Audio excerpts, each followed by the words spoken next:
I'm headed to meet Nicole's family today.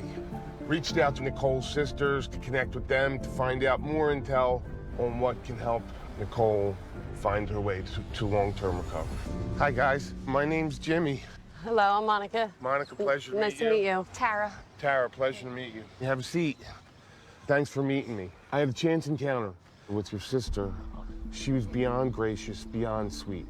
That's her personality.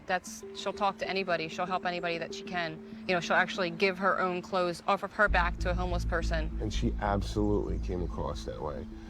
Tell me more about what kind of child was she like? She was always very quiet. She kind of stayed to herself. She read a lot in her room. She wrote poetry. It's funny, she would always tell on us if anybody cursed or we did anything bad. You know, if we left church early, she would tell the priest. She ratted you out. She would rat us out. Yeah, You know, this was the girl that would rip up my parents' cigarettes and dump the alcohol down the drain. She used to get picked on a lot in school, I think, because she was quiet in the beginning and people thought they could take advantage of her. And then in high school, she started to get depressed, suffer from depression. Where did it really When she was 19, she was heading down the shore and she got in a car accident. She was in a wheelchair. She didn't walk with a cane for a while, and they put her on a lot of prescription pain medicine, a lot. And then she started with the heroin. It's just crazy to think that Nicole is now a drug addict.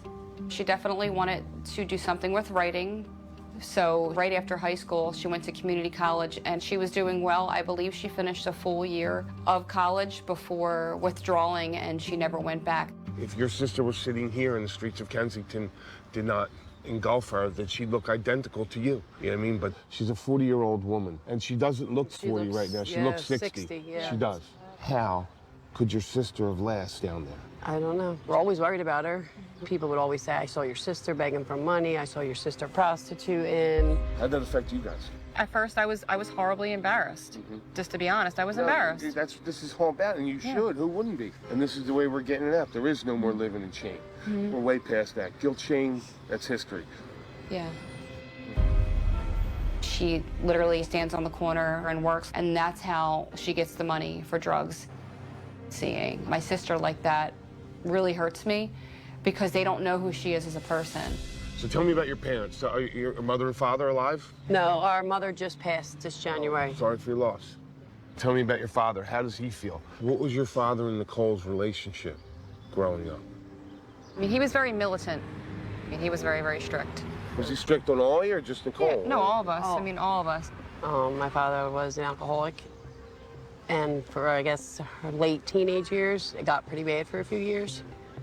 My dad's drinking got pretty bad, and it got pretty bad in the house. He would come home drunk, and it was like walking on eggshells if we did anything wrong. And then we got past that, he stopped drinking for it's been like, well, it was like 18 20 years. about 20 years. It was. A Key long word. time. It was like 18 years. Yeah, What does that mean? I think he might be back to it. He is. He's drinking again. I found empty bottles in the house. He is.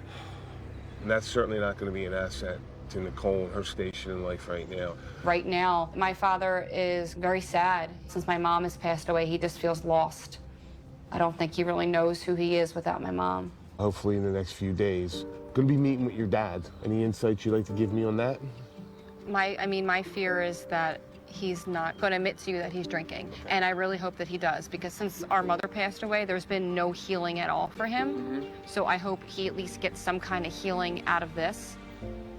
No matter how hardened your father is, the toughest of the tough, his daughter's on the streets of Kensington prostituting herself, living just day to day. So we're going to do something extraordinary, guys. We're going to get in front of her, and we're going to find a place for her. Hopefully, God willing, rewrite another chapter in her life, because you're going to get the phone call, you're going to bury her, and then just, that's going to be it. This is her last chance.